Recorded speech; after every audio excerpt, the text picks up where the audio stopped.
Whether you're running a marathon or you're running a business, in order to be successful at either, you need to be persistent, tenacious, and have a mindset to keep on going even when times are tough. That's why I went to the Boston Marathon this year to interview some of the toughest minds out there and find out what's the meaning behind their mile. So tell me, why did you join the race in the first place? ¿Por qué corres este año? Acaba de fallecer un amigo que también corría y es en honor a él y a mi madre. A couple of years ago when I was part of a startup that was going through a hard time. I also got a dog at the time and he loved going for runs in the woods. Did you used to go on runs with your dog? Yeah, I still do. Rusty. Oh, Rusty. Yeah, I love it. Well, actually, my first Boston that I was supposed to run, I was in a really bad accident and I was hit by a car. I was running.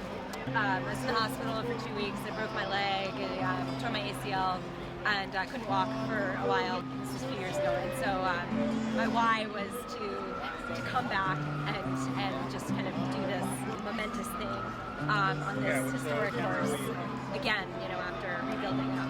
What's really unique about this marathon is that it was postponed multiple times because of COVID. So that introduced new challenges for our athletes. How did you stay physically and mentally fit during the delay? Yeah, I know it's hard for some people. I actually love to train more than I like to race. And so for me, it meant more miles and more hard workouts. Honestly, that part wasn't a struggle for me because I love to train. So you love to train? Yeah. You didn't even question it, did you? Just kept on training? Wow. It's what we had to do. We run quite a bit. Okay. So we're not starting from zero. In this race, are typically not starting out, like a beginner marathon program. People who are entering this race, this isn't their first swing at it. In fact, most people I interviewed were very seasoned and preferred to stay active all year round, so hearing about a delay wasn't the biggest deal. But even though they're athletes, they're still only human. So when most people would give up, what did these athletes do differently that helped them succeed? During the hard times, like when you were really struggling, like what kept you going? I'm sorry, I'm gonna cry because I just think of my kids and my mom when it gets tough. And it wasn't my best run ever, but I got through and qualified to come back. So I guess that's good, but it's just digging deep and doing the best you can out there. Went through my mind through the difficult times. I can do it. I can do it. I'm strong. I can do it. I can do it too. I am a single mom of 3 boys, and I just want to show that You wanted to show that inspiration for your kids. Is that why you joined the race too? Yeah, it is. Wow. All your dreams, no matter how hard it is. All your dreams, no matter how hard it is. It's great. I worked for the National Brain Tumor Society. We had a charity runner who raised like $13,500.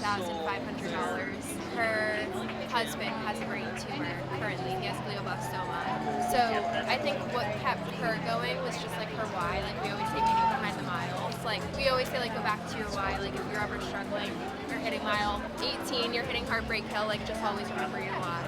Listening to these stories from these athletes impacted me in a number of ways. First of all, they all had such a strong why, and this why was bigger than themselves, whether it was for their family, their pets, or a deep personal reason. And for those who are new here, my journey is becoming a full-time YouTuber, a full-time entrepreneur, and now I know in order to succeed, I need to have a deep connection to my why. And bigger than that, you can focus on the big goal, the vision of becoming who you want to be, but you still have to find meaning in every single mile with it. So that means every video I make has to have meaning. Every hour I spend editing. Another thing I learned is their shared discipline. When they were faced with obstacles, they didn't get emotional about it. They just dealt with it. For example, when the delay happened, they didn't complain about the delay. They were just grateful to be able to do it even if it was postponed. Lastly, I learned to just be grateful that I can even play the game, that I can make videos and attempt to become a successful YouTuber. They made it clear that just being able to run the race meant everything. The experience, the opportunity to just get out there and practice, that's all that matters. So no matter what your goal is, just make sure there's meaning behind every mile. Thanks for watching, and I'll see you in the next one.